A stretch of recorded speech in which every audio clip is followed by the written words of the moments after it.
Purification of Thoughts.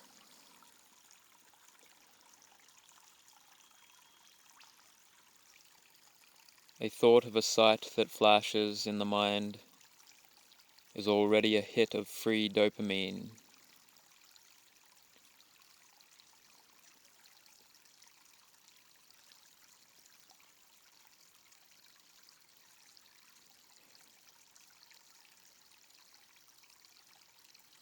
The thought itself is painful, thus it should not be engaged with. Its implications should not be delighted in. It should be as unappealing and as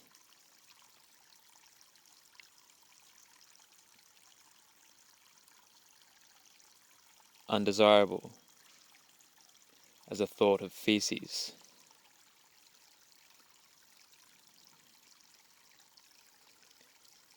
Instantly seen as painful, it is not engaged with, and it ceases. That is its gratification.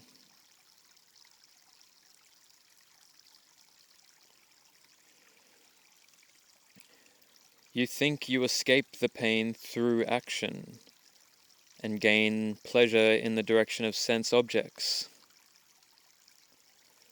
But the pain of sensuality endures as a fetter.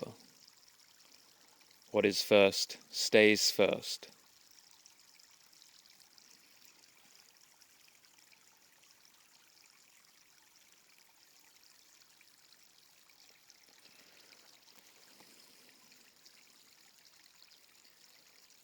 The pressure to act is the itch. Its ceasing is what is pleasant. You only do anything at all to put an end to the pressure of doing.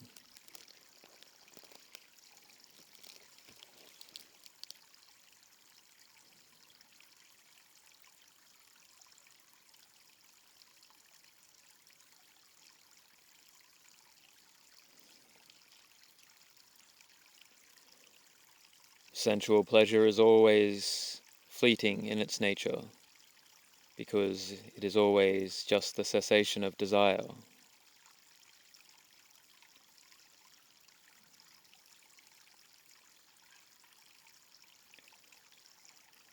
Including that pleasure within the pressure extinguishes the pressure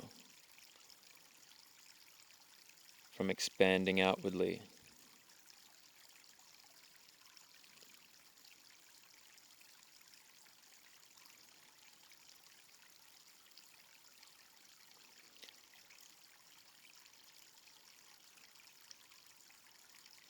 Delayed gratification can be instantly satisfying, like water on a hot pan, a return to the base, fundamental non-desire from which the desire arose.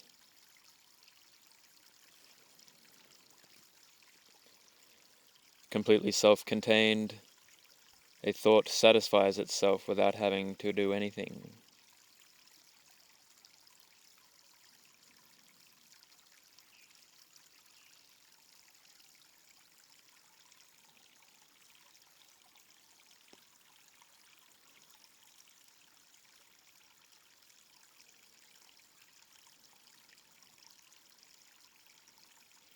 Restraint of desire is the dopamine hit. You lack faith in regard to this initial pain to endure it.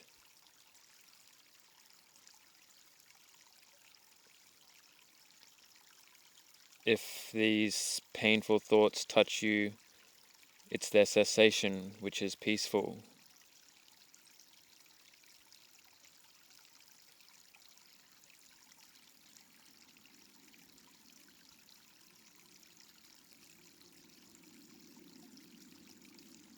You wouldn't be acting from a thought if it was already pleasant.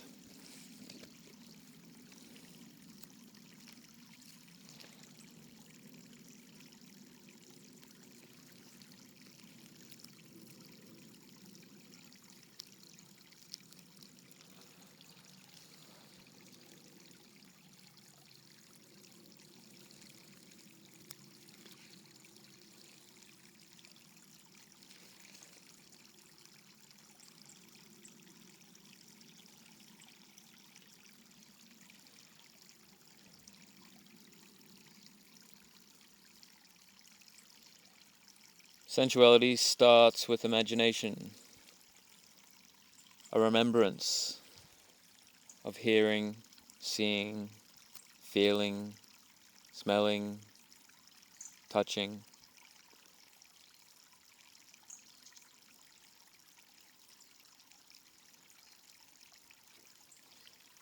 Endure these thoughts like you would endure being exposed to the sight, sound or smell, taste or feeling.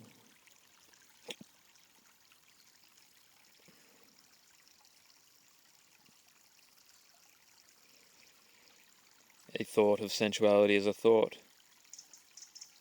Keep it as such. See it as such. And do not assume a further possibility.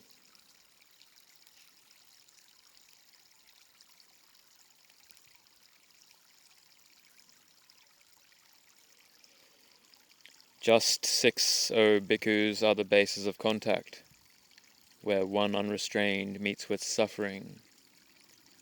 Those who know how to restrain them dwell uncorrupted, with faith their partner.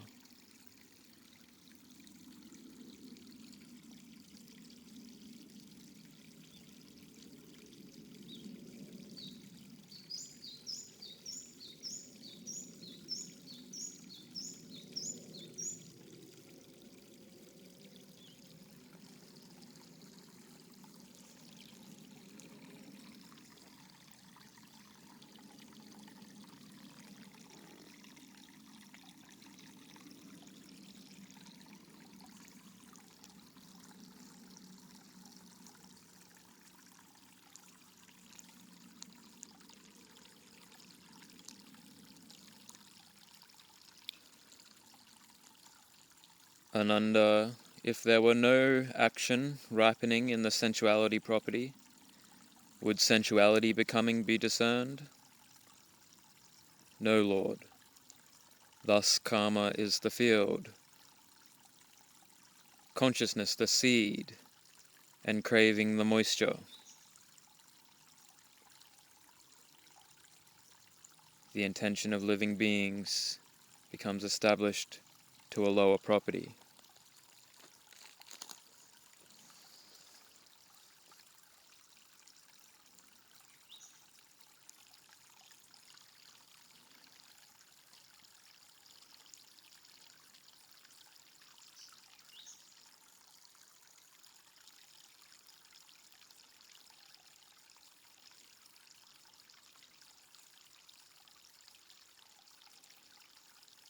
Your craving is on the level of a thought.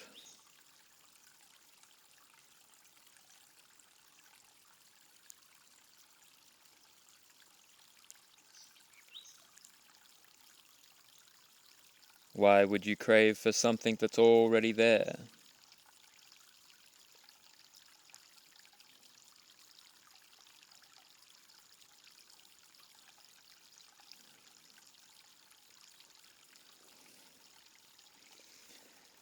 If a thought or a memory of a sight pains you, why would you seek out that sight?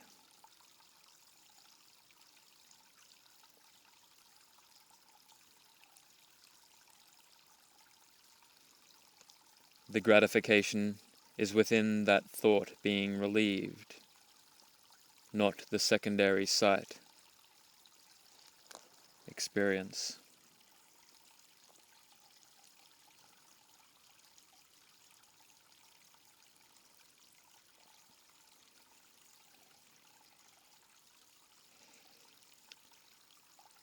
You assume tastes in objects, but tastes are another image in the mind.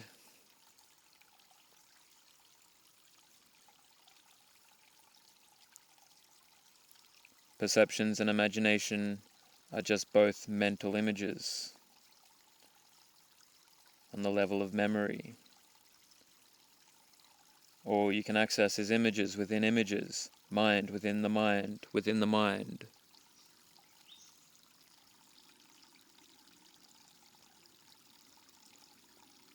craving is on the level of a mental image, yet you take action on a physical level because you crave the content of the image.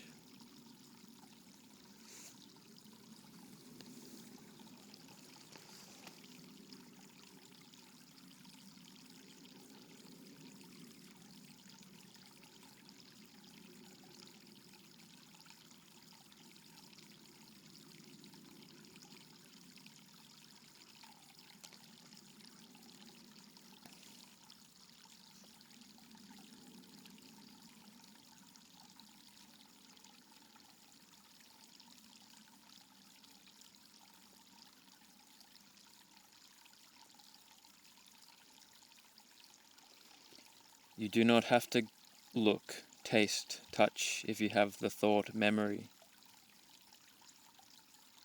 The satisfaction is already within itself.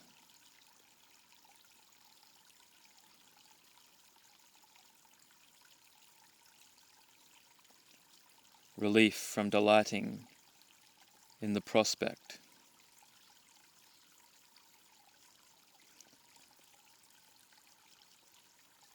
Pleasure is not in that future experience, that future implication within the thought, but in the relief of the present pressure, itch, pain.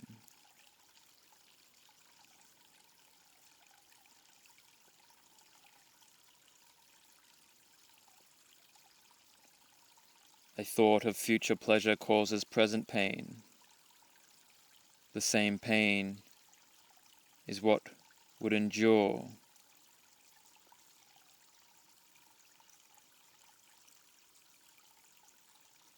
and be relieved.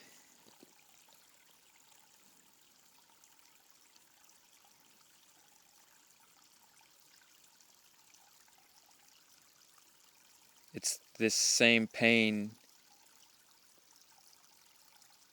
being relieved in a projected future.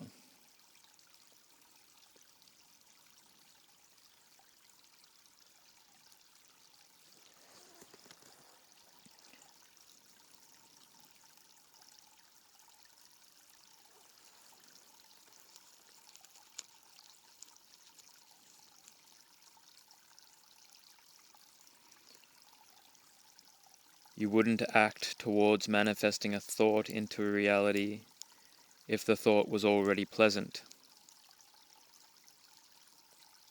The thought is painful, thus the pleasure is within its cessation.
the right order, the right direction,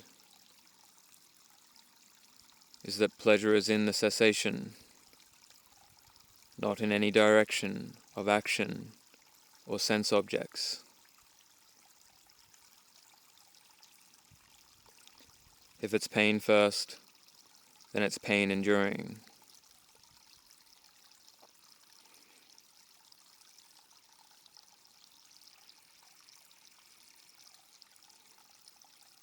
If it's desired, if it's seen as pleasure first, one will think it's pleasure enduring. It climaxes at the end. But this pleasure you feel of its endurance is the pain of its pressure. The pressure ceasing the action would cease. There would be no reason to act in the first place if it were not painful in the first place.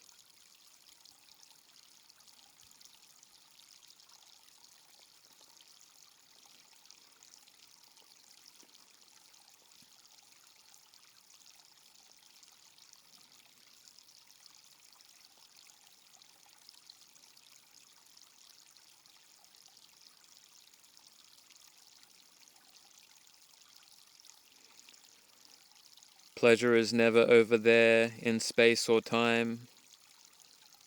Assuming it is requires too much effort.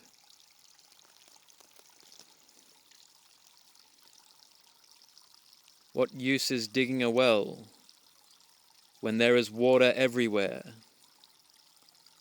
When craving's root is served, what would one go about seeking?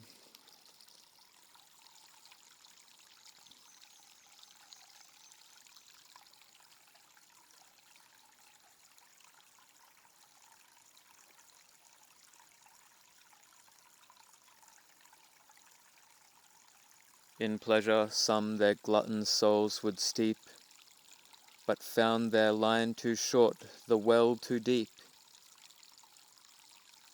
and leaky vessels in which no bliss would keep.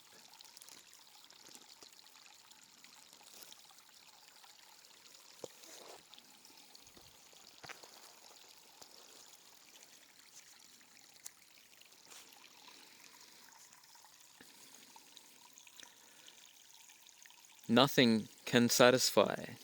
Nothing at all in this world can satisfy, because it's just relief from wanting, which is what is satisfaction. The relief from wanting is what is pleasant, not the secondary sense object.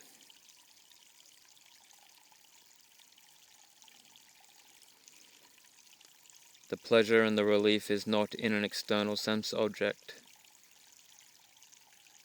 It is in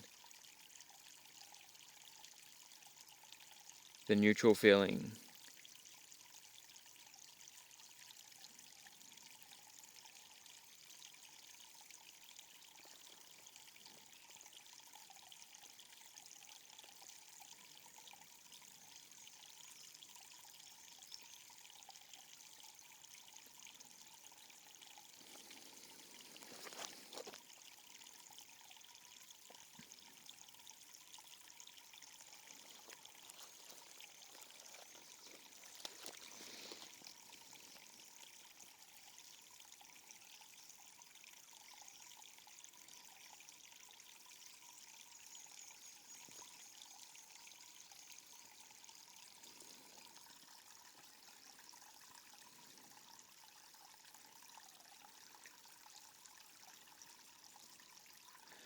The pressure to engage with the body is the itch.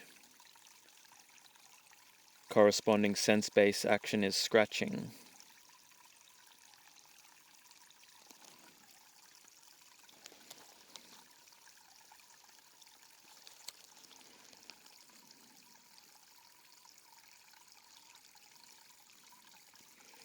No response from a pressuring thought can be outside of the context of that pressuring thought.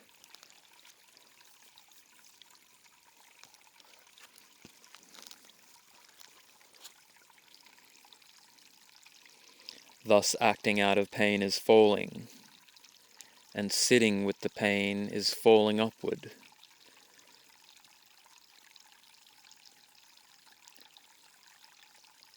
The way you replenish your reusable pool of dopamine is by not acting on the dopaminergic seeking behaviors.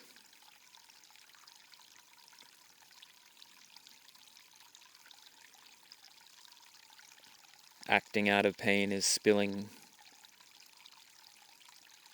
Sitting with non-resistance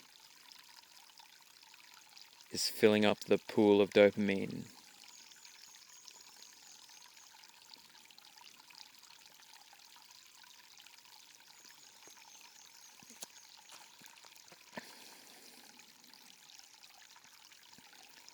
Orpheus walking out of samsara.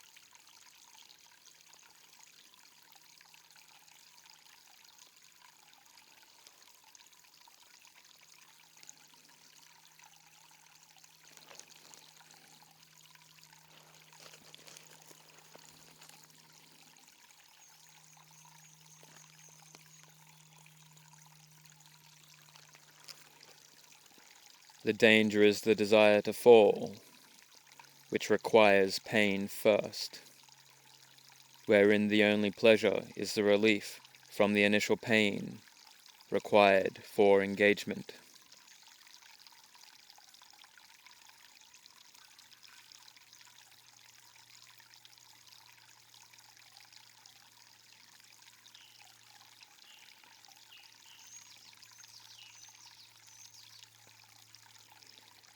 Your action is your resistance you can't see because you're falling.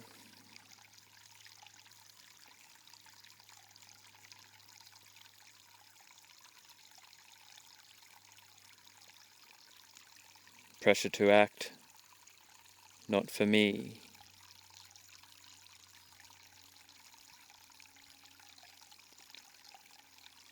Not for me to respond to.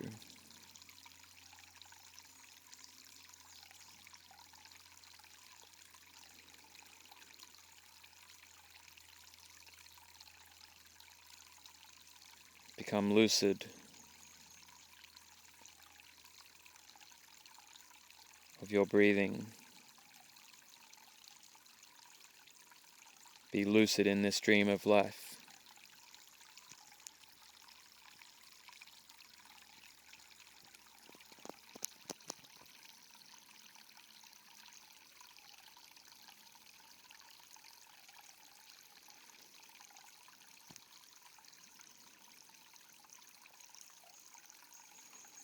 Nothing can satisfy because it is just the pressure to engage being released.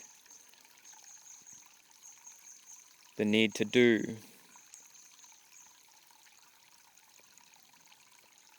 Actions are what are addictive and common to all addictions.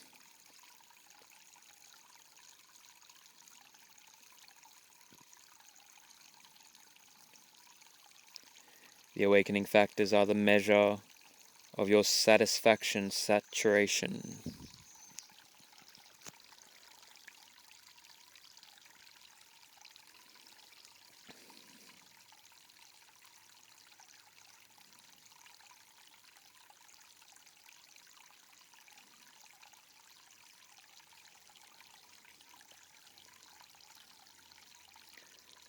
Do not ignore one end of your experience at the expense of the other.